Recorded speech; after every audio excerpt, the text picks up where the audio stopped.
Badan Kependudukan dan Keluarga Berencana atau BKKBN menyebut perlunya transformasi besar-besaran dalam 3 tahun ke depan untuk mengejar target penurunan kasus stunting sebesar 14% pada tahun 2024. Target itu mulai dari ketersediaan lingkungan yang mendukung, pengawasan usia nikah yang sehat hingga pendampingan ibu hamil.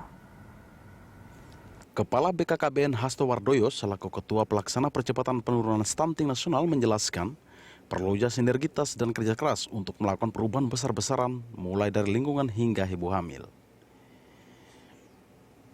Ia menyebut kerjasama dari kementerian atau lembaga terkait diperlukan untuk memastikan ketersediaan air dan lingkungan yang bersih bagi penduduk Indonesia. Selain itu, kesiapan perempuan dalam usia yang sehat dalam melakukan pernikahan juga menjadi hal yang penting untuk mencegah peningkatan angka stunting di Indonesia. Usia nikah di bawah 20 tahun disebut berpotensi besar melahirkan anak stunting akibat usia nutrisi dan gizi perempuan yang belum optimal. Setiap tahun, dari pernikahan baru, 2 juta penduduk Indonesia bisa melahirkan bayi 1,6 juta. Dari angka itu, terdapat sekitar 425.000 anak stunting. BKKBN betul-betul menfokuskan di 3 tahun ini harus betul-betul dilakukan perubahan besar-besaran. Sebagai contoh begini, setiap tahun di Indonesia itu ada orang nikah 2 juta. Itu yang terdaftar loh ya. 2 juta ya. Yang tidak terdaftar. Ya, yang tidak terdaftar lebih dari itu. Konon bisa 2,2 sampai 2,6 sebetulnya. Tetapi karena banyak yang nikah di bawah tangan juga.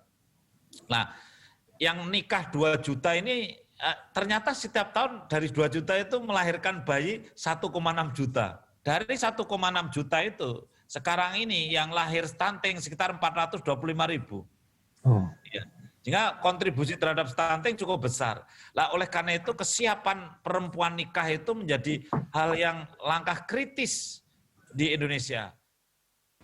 Di sisi lain, Hasto menjelaskan, perlunya pendampingan bidan kepada ibu hamil untuk memantau kesehatan kandungan agar anak yang lahir terhindar dari penyakit stunting.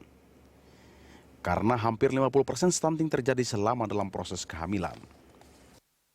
Maka akan kami usulkan ini nanti begitu Perpres ditandatangani, kami akan mewajibkan bidan desa itu harus ada, kemudian semua ibu hamil harus didampingi, kemudian kita bikin platform untuk pelaporan secara real time dari waktu ke waktu tentang kondisi ibu hamil dari 250.000 bidan itu.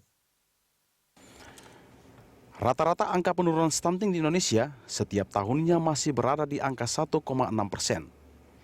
Presiden Joko Widodo menargetkan angka stunting bisa diturunkan hingga 14% pada tahun 2024. Pemerintah dalam hal ini BKKBN memiliki 3 tahun untuk mewujudkan target menekan angka stunting di Indonesia. Muhammad Said Mansur, Berita 1, Jakarta.